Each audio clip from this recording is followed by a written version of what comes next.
Selamat pagi anak. Pagi Pak. Assalamualaikum warahmatullahi wabarakatuh.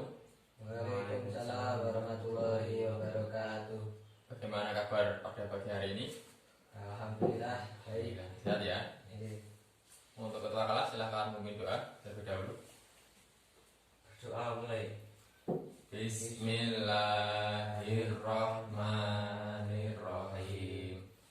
Raditu billahi robba wa bil islami dina wa bi muhammadin nabiyya wa rasulah.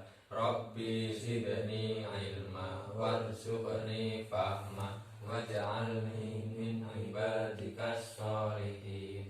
Amin ya rabbal alamin. Baik, ada yang tidak masuk pada pagi hari ini? Ada. Saya absen saya. Nanti yang saya panggil namanya silakan angkat tangan sambil bilang hadir gitu ya. Iya Pak. Agung Setio Pambudi Hadir. hadir. Muhammad Rian Hadir Pak. hadir. Prabu Suki Buena Saya masuk. kemana? Saya sakit Pak. Sakit. Sakit apa katanya? Gak tahu Pak. Berarti tidak masuk cuma satu itu ya. Iya Pak. Mungkin untuk teman kita yang sakit semoga diberikan kesehatan oleh Allah Ta'ala. Mari kita doakan supaya sakitnya bisa cepat disembuhkan oleh Allah. Doa mulai.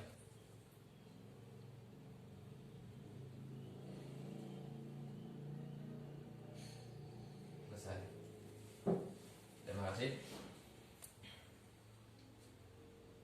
Bagaimana, sudah semangat pada pembelajaran pagi hari ini? Semangat. Atau masih loyo? Masuk Pak. Mantap. Baik, mungkin saya kasih permainan dulu ya supaya lebih semangat lagi untuk memulai pembelajaran. Jadi gini, kita main yang simpel-simpel saja. Apabila nanti Bapak bilang pagi, kalian tepuk tangan 1 kali. Kalau Bapak bilang siang, tepuk tangannya 2 kali. Dan kalau malam, tepuknya setengah saja. Jadi tidak sampai bertemu tepuk tangannya. Contoh seperti ini. Pagi, siang, malam. Jadi yang malamnya tidak sah. Jadi kalau pagi berapa kali? 1 kali. Yang siang 2 kali. Yang malam tidak jadi. Oke, ini langsung saja kita praktekkan. Kita lakukan bersama-sama ya. Iya. Pagi, siang, malam. Siang, pagi, malam. Siang, pagi, siang. Oke ya. Sedikit permainan saja untuk mengawali pembelajaran pada pagi hari ini. Semoga teman-teman sekalian bisa lebih semangat lagi untuk melakukan pembelajaran. Sebelum memulai pembelajaran pada materi hari ini, dari anak-anak semua ingat gak yang materi minggu lalu yang saya sampaikan? Lupa? Tuh. Yang minggu yang lalu kita membahas tentang materi Asmaul Husna, yaitu tentang Al-Ghafur. Ada yang ingat Al-Ghafur itu apa artinya? Maha pengampun. Ya, benar sekali. Bahwasanya Al-Ghafur itu memiliki makna yaitu yang maha pengampun, yaitu Allah senantiasa menutupi dosa-dosa, menutupi dan merahasiakannya. Maka Allah tidak membongkar keadaan seorang hamba bagi orang lain. Jadi di sini Allah itu tidak membongkar aib ataupun keburukan hamba terhadap hamba yang lain. Jadi Allah itu mengampuni dosa dari semua hambanya, baik itu dosa yang disengaja maupun yang tidak disengaja. Baik, itu sekilas pembahasan dari yang materi terdahulu. Kita lanjut di materi yang sekarang, yaitu tentang syukur. Ada yang sudah tahu syukur itu apa? Berterima kasih. Yang lainnya? Syukur. Gak tahu. Tidak tahu. Syukur itu adalah merupakan bentuk keridhaan atau pengakuan terhadap rahmat Allah yang penuh kerendahan hati. Berikutnya adalah pengertian yang lebih syukur itu adalah pujian dan pengakuan terhadap nikmat Allah yang dibuktikan dengan kerendahan hati dan kecintaan menerimanya disertai ucapan dan perbuatan secara selaras dengan ucapan tersebut. Jadi syukur itu tidak hanya sekedar ucapan saja, kita berterima kasih saja, tapi juga kita implementasikan dalam kegiatan itu yang mencerminkan kita itu bersyukur atas kenikmatan yang telah Allah berikan kepada kita. Di dalam Al-Quran sendiri juga disebutkan bahwasanya perintah-perintah kepada kita untuk senantiasa bersyukur atas nikmat Allah yang diberikan kepada kita, yaitu yang terkandung dalam Quran surat Ibrahim ayat 7 yang bunyinya Bismillahirrahmanirrahim. Wa ta'adzana rabbukum la in syakartum la azidannakum wa la in kafartum inna adzabi lasyadid. Yang artinya yaitu, dan ingatlah juga tatkala Tuhanmu memaklumkan, sesungguhnya jika kamu bersyukur pasti akan menambah nikmat kepadamu. Dan jika kamu mengingkari nikmatku, maka sesungguhnya azabku sangat pedih. Di dalam ayat tersebut dijelaskan sangat jelas bahwasanya seorang hamba itu harus bersyukur kepada nikmat Allah yang telah diberikan, dan apabila seorang hamba itu tidak mau bersyukur, sesungguhnya azab Allah itu sangat pedih. Dari sini bisa dipahami? Bisa ya? Lanjut ke materi, yaitu tentang arti pemenggalan katanya. Jadi ayat yang sudah Bapak baca tadi, yaitu atau bisa disebut dengan mufradatnya, yaitu yang pertama adalah wa ista'adzana rabbukum, yaitu dan ingatlah juga tatkala Tuhanmu memaklumkan. Ya, ini ketika Allah menyeru agar kalian mendengar dan memahami firman-Nya. Yang kedua adalah la in syakartum, yaitu sesungguhnya jika kamu bersyukur, yakni juga kalian mensyukuri nikmat yang aku berikan, yaitu Allah tadi kepada kalian hamba, sebagaimana yang telah disebutkan di atas. La azidannakum, pasti akan menambah nikmat kepadamu. Niscaya aku akan menambah ketaatanmu kepadaku dan menambah kenikmatanku. Jadi di sini disebutkan bahwasanya ketika seorang hamba itu mau bersyukur kepada Allah Subhanahu wa taala ketika diberikan nikmat, maka Tuhan itu akan menambah nikmatnya. Yaitu yang satunya adalah wala in kafartum, dan jika kamu mengingkari, inna adzabi lasyadid, maka azabku sangat pedih. Jadi jika seorang hamba itu tidak mau bersyukur ataupun mengingkari dari kenikmatan yang diberikan oleh Allah Subhanahu wa taala, sesungguhnya azab Allah itu sangat pedih. Yang selanjutnya adalah contoh syukur, yaitu sebagai bentuk syukur atas nikmat dan rahmat Allah, manusia hendaknya selalu mengucapkan syukur dan diimplementasikan dalam kehidupan sehari-hari. Jadi syukur itu dapat kita lakukan dalam kehidupan sehari-hari. Semisalnya apa? Yang pertama, contoh melaksanakan perintah untuk selalu beribadah kepada Allah. Jadi kita itu melakukan rasa syukur terhadap Allah itu dengan cara semisal mengerjakan sholat, zakat, sedekah, dan lain sebagainya. Itu atas dasar apa? Kita itu sudah diberikan dengan nikmat sehat, nikmat fisik yang lengkap. Mungkin dengan demikian kita melakukan hal-hal yang telah diperintahkan oleh Allah. Yang kedua adalah menjauhi segala larangan Allah. Di sini juga merupakan contoh dari perilaku dalam kita bersyukur kepada Allah. Karena jika kita melanggar apa yang telah dilarang oleh Allah, itu pun juga kita tidak baik. Kita juga seharusnya kita juga seharusnya melakukan apa yang telah dianjurkan dan menjauhi apa yang dilarangnya.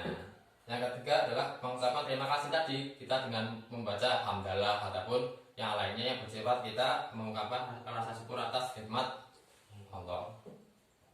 Dari sini ada yang ditanyakan? Belum? Kalau begitu lanjut ya. Ada doa agar kita itu selalu dapat bersyukur kepada Allah. Mungkin di sini ada yang sudah tahu atau sudah hafal mungkin? Dibaca sama-sama. Mungkin dibaca sama-sama ya. Baik, silakan. Bismillahirrahmanirrahim. Rabbi auzi'ni an ashkura ni'mataka allati an'amta 'alayya wa 'ala walidayya wa an a'mala sholihan tardahu wa adkhilni bi rahmatika fi ibadikas sholihin. Terima kasih. Ya, di sini disebutkan bahwa artinya yaitu, ya Tuhanku, berilah aku ilham untuk tetap mensyukuri nikmat-Mu yang telah Engkau anugerahkan kepadaku dan kepada dua orang ibu bapakku, dan untuk mengerjakan amal soleh yang Engkau ridhoi. Dan masukkanlah aku dengan rahmat-Mu ke dalam golongan hamba-hambamu yang soleh. Di sini disebutkan bahwasanya kita itu selalu bersyukur atas nikmat Allah yang telah diberikan kepada kita dan kedua orang tua kita untuk menjalankan amal-amal soleh yang telah dianjurkan ataupun yang telah diridhoi oleh Allah Subhanahu wa Ta'ala. Selanjutnya adalah hakikat syukur. Syukur bukanlah hanya bacaan hamdalah yang klasik diucapkan, tapi ia lebih berupa pengakuan sungguh-sungguh bahwa semua rezeki dan anugerah yang menghadirkan perasaan nikmat di dalam jiwa.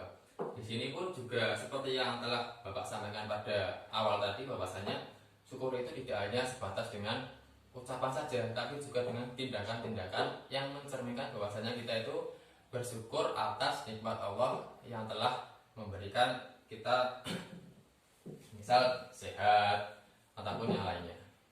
Dari sini ada yang ditanyakan? Tidak ada. Kalau begitu Bapak yang bergantian bertanya ya, untuk mengetes apakah kalian benar-benar mendengarkan ataupun bagaimana. Nanti yang bisa menjawab langsung dijawab aja ya.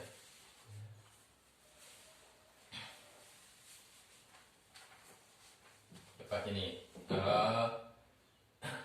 Allah itu tidak pernah meminta balasan atas nikmat yang telah diberikan kepada hambanya ataupun kepada manusia. Namun kita sebagai manusia ataupun makhluk atau hamba dari Allah, kita itu sudah selayaknya untuk melakukan apa?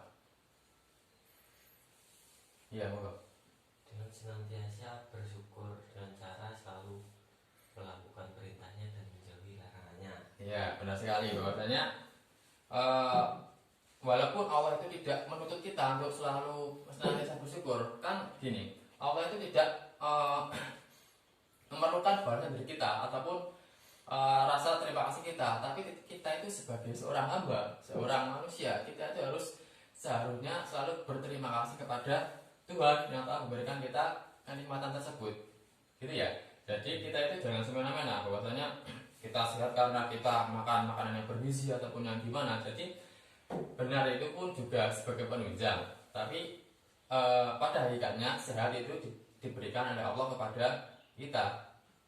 Walaupun dengan makanan-makanan yang bergizi ataupun yang lainnya itu hanya penunjang saja. Dari sini ada yang ditanyakan? Belum ada? Baik ya. Kalau tidak ada, ini Bapak ada tugas untuk kalian.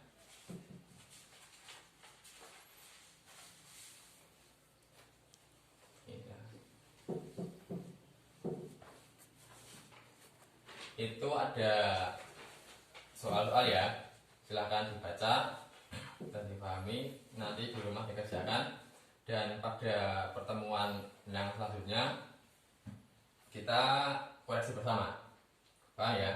Ya, Pak. Kalau begitu, terima kasih atas pertemuan pada pagi hari ini. Silahkan untuk ketua kelas untuk menutup doa. Doa mulai. Bismillahirrahmanirrahim. Subhanakallahumma wa bihamdika asyhadu an la ilaha illa anta astaghfiruka wa atubu ilaik. Alhamdulillahirabbil alamin.